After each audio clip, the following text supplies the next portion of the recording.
Olá, doutor Cairo, obrigado por ter vindo ao programa Complicações.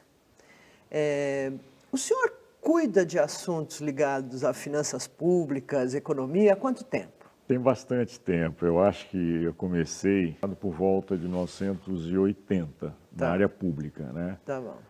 Mas Então trabalhei antes na área privada e você começa a acompanhar pela área privada também. É verdade. Então, a economia brasileira sofreu transformações ao longo desses anos. Né? Cresceu mais, cresceu menos, estabilizou, etc. O que o senhor acha que hoje é a maior complicação da economia brasileira? O que é o problema maior, talvez, para que o desenvolvimento econômico se dê? Olha, citando apenas uma, né? Eu acho que o medo da inflação é o principal problema brasileiro. Tá bom. Ela tem paralisado a ação do governo em termos de crescimento econômico. Ela induz uma prática de juros absurdamente elevados em comparação internacional. Ela gera especulação internacional em cima do real, né? Ela cria um rombo monstruoso nas contas públicas, enfim. E ela tem uma mensagem que é assumida, acho que pelo grosso dos economistas, que eu não consigo entender direito, que é que o Copom controla a inflação, a Selic é um instrumento adequado para o controle da inflação, coisas que não fazem, para mim, o mínimo sentido técnico. Né? Então, eu acho que quando a gente tem sempre o início do ano, primeiro quadrimestre, a gente tem sazonalmente uma inflação maior, cerca de 40% da inflação brasileira ocorre nos primeiros 4 meses. Há toda uma pressão do mercado financeiro para o aumento da Selic. Tá bom, da taxa de juros. Taxa de juros. Né? O que isso tem a ver com o problema, né? É que os bancos, eles têm os ganhos de tesouraria em cima da Selic e o Banco Central, inexplicavelmente, remunera os saldos de caixa bancários pela Selic. Por que inexplicavelmente? Porque nenhuma empresa tem isso. Né?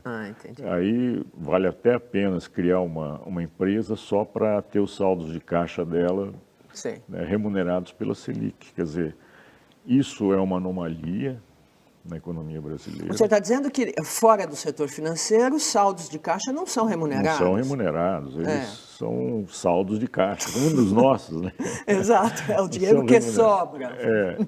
Sei. Então, e no caso dos bancos, o Banco Central remunera. O Banco Central faz essa remuneração, que é uma coisa que sangra o Tesouro Nacional, né? Desnecessariamente, porque os recursos públicos eles são extremamente carentes no sentido da destinação deles para as áreas que importam, áreas sociais, principalmente educação, saúde. E o governo não pode se dar o luxo de gastar dinheiro assim desnecessariamente, independente se o governo de plantão é ou não mais ou menos eficiente no trato da coisa pública, né, do dinheiro público. Amir, o senhor começou dizendo que o problema é o medo da inflação. E depois você foi dizendo da inflação. Mas o medo da inflação também atrapalha? O medo atrapalha, porque ele acaba sendo o fio condutor da política econômica. Se reparar, quem comandava a economia não era o ministro da Fazenda até o final do governo Lula. E quem mandava era o presidente do Banco Central. Então você lembra que o Fernando Henrique era o Armínio Fraga, né? Com o Lula foi o Meirelles. E aquela famosa independência do Banco Central é uma coisa intocável. Eu acho que ninguém deve ter independência para a condução da economia. A condução da economia ela envolve Banco Central, Ministério da Fazenda, Ministério do Planejamento e assim por diante. Ou você articula esses três para ter um resultado melhor, ou você dá independência para um e os outros ficam brigando. Que é o que acontecia. Isso é altamente heterodoxo, né? Altamente heterodoxo. Né? Por incrível que pareça, é heterodoxo. Quer dizer, é uma tese ortodoxa, mas heterodoxa. Né? Então, eu acho assim, que a Dilma, nesse ponto, ela inovou.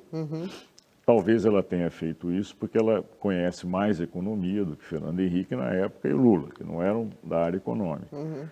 Então, ela está centralizando a área econômica e ela se reúne com o Guido Mantega e com o Alexandre Tombini.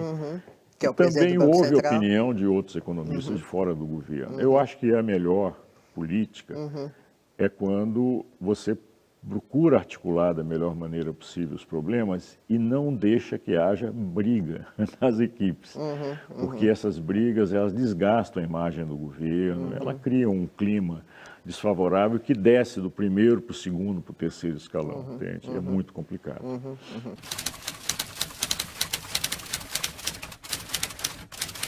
Obrigado pela atenção. É uma honra poder falar com você, é muito legal para mim. Eu tenho toda a intenção, toda a vontade de botar essas ideias para frente e aqui nas redes sociais é perfeitamente possível a gente avançar. Se você gostou das ideias aqui expostas, compartilhe com seus amigos.